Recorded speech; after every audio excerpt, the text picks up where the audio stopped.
course, we were in the black, in the red at first. And so I think by the time we were recouped, having the publishing advance and things like that. So I was born in 1967, so I'm 58 years old. So the first time I would have heard of Diamond Head would have been via Metallica. Yes. And I'm probably not alone. Oh no. Lots of people have come up to me and said, I got into Diamond Head through Metallica. Yeah. Lots. You know, they would hear Am I Evil? So tell me when... Who wrote that? No, but you have to... this is your answer I can't wait to hear. Yeah. Thank you. Tell me when you first heard Garage Days and you thought, what the fuck? You mean the EP?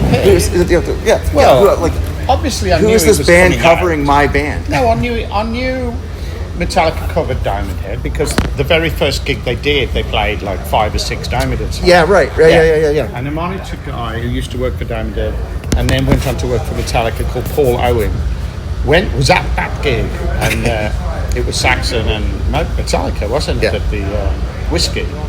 Wow. How funny is this? Yeah, no, what a Dude, how does it come around like that? Totally. And so he went backstage and said, do you know Diamond Head? And apparently they looked at him a bit sheepishly and said, yeah. And he said, because you've just played half their set, you know. So they used to do Diamond Head songs and not necessarily say, this is a song of Diamond Head. They just go, this is the Prince. And But so I knew Lars since 81. I knew he'd got this band called Metallica. In 82 he told me that.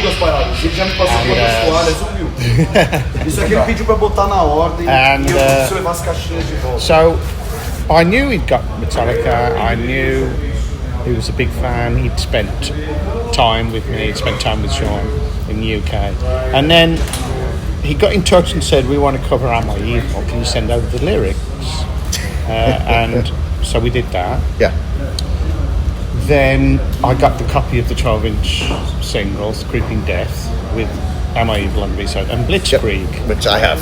Yeah, of course, and me. On picture disc, too. I haven't got it on picture disc, but I've seen it on picture disc. Yeah. I just had the Music for Nations copy in the UK, because they're on Music for Nations at this point. Martin Hooker. And I didn't know what they would become, of course. I had no idea.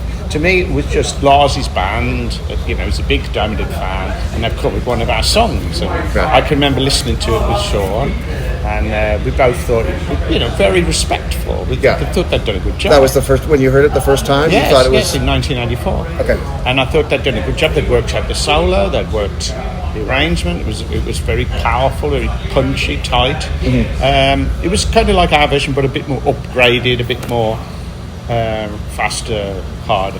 Right.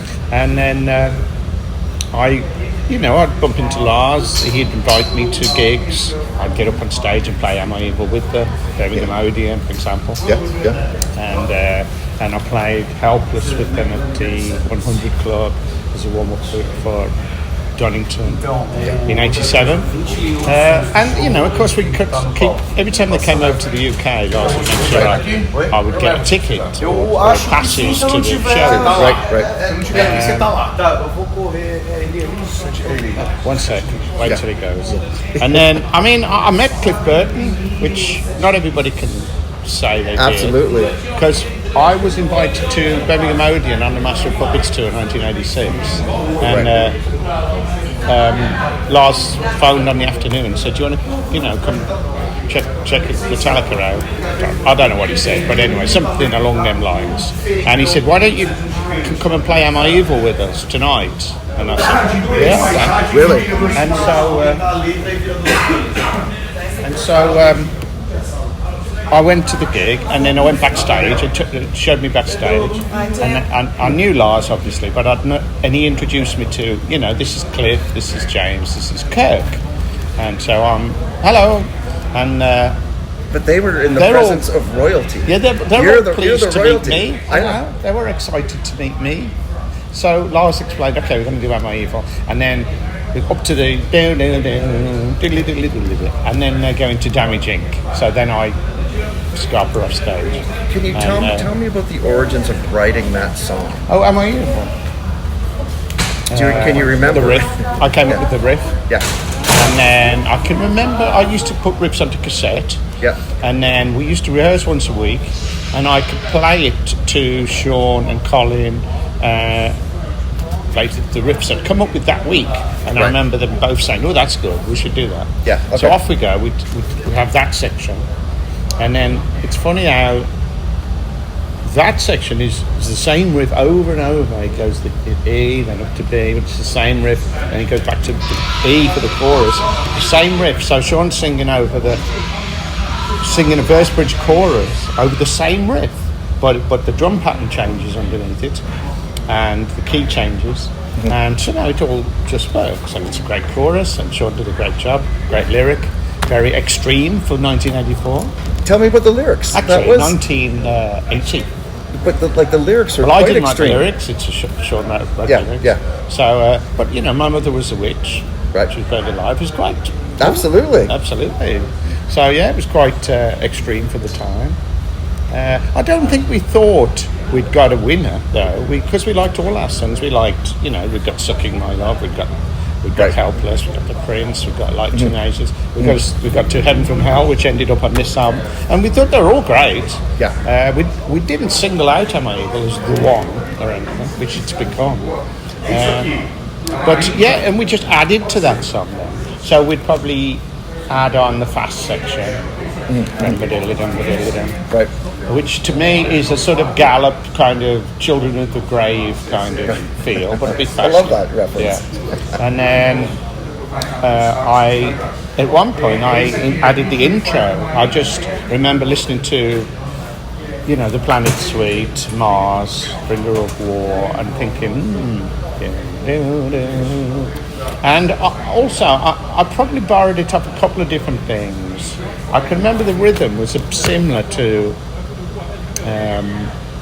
they've been late in Alice Cooper's School's Out. Yeah, of course. Yeah. So we might have borrowed that rhythm. It's also the same as Child in Time, the bit before they go into the guitar solo. So, we probably borrowed from here and there, and also Rainbow had a song called Eyes of the World, which had a sort of Mars intro. Right. 1979, so before I went in. So we were probably borrowing and being inspired by On Borrowed Time. lots of other bands, obviously, lots of other songs.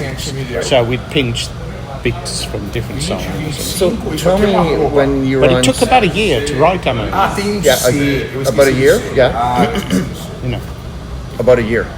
Yeah, about a year. Wow. The last thing we wrote was the guitar solo, because I'd gone into the studio and I'd got a solo, but I wasn't happy with it. And so I remember playing the engineer what I'd got, and he was saying you need to move the chords underneath that tapping bit. Yeah. So we quickly worked out. We went to I and then F and then F sharp and then A sharp, then F sharp, etc. And it was finally finished then. Once we got that bit right, I felt, blimey, at last, it's finished.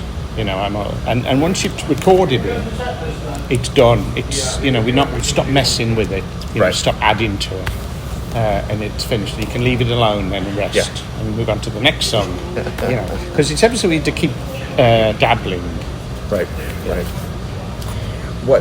How did it feel when the Big Four paid tribute, did the encore during those Big Four shows? I didn't expect that. I was completely out of the blue. And I can't remember how I found out, but somebody must have said, they're playing the Big Four doing Sophia and they're going to play Am I Evil? Right. And I thought of all the rock songs they could have picked, there's thousands, isn't there, they could have done.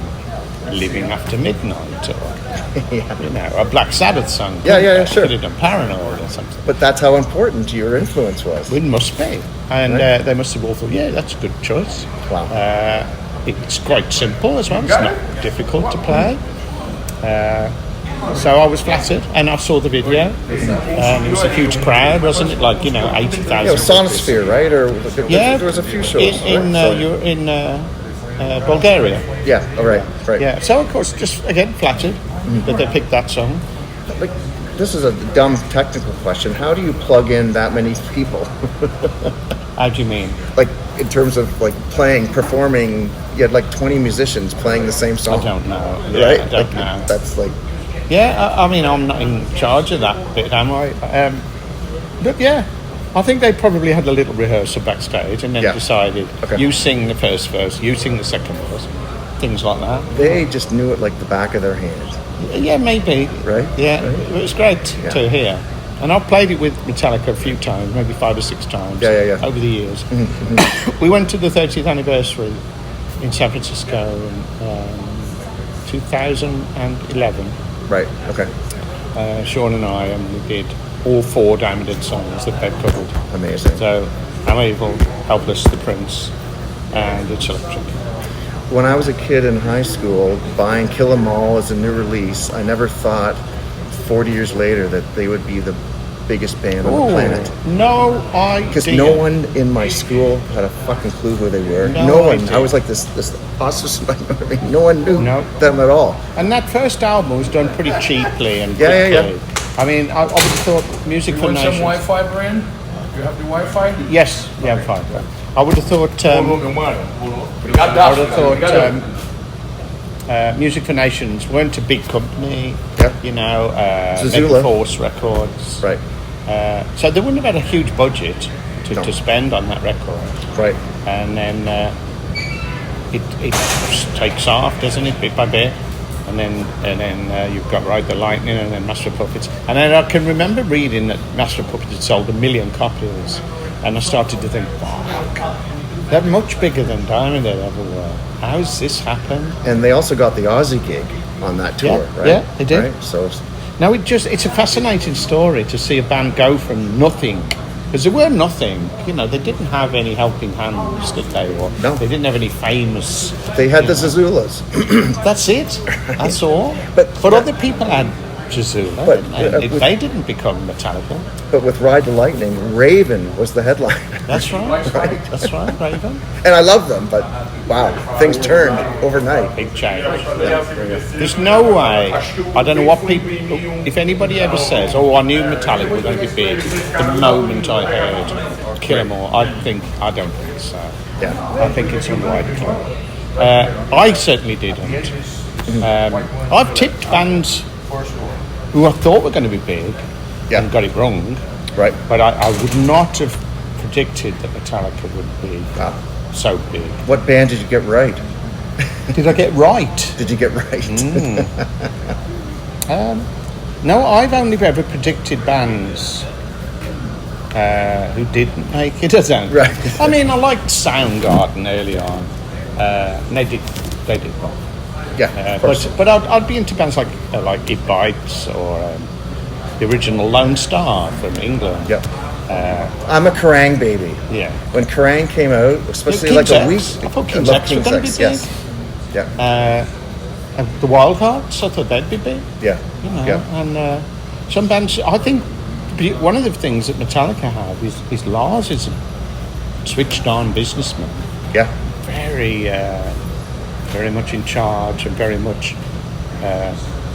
what's the word? But he kind of moves everything along, doesn't he? He's got so much energy and vision. No problem. That he can push. Would you do me a favor? Push it forward. Take a picture with him. Can you do this for me, please? Oh yeah, of course. He can push it forward. I don't think anybody knows we're doing an interview. I know. Respect, right? So. There you go. Anyway. This is great. No, thank you so much. This is amazing. Yeah. Appreciate it. Seriously, dude. Wow. You're on for time. Yes. Yeah. We're good, man. You guys are on what time? 5:40. Yeah, so it's only 4:30.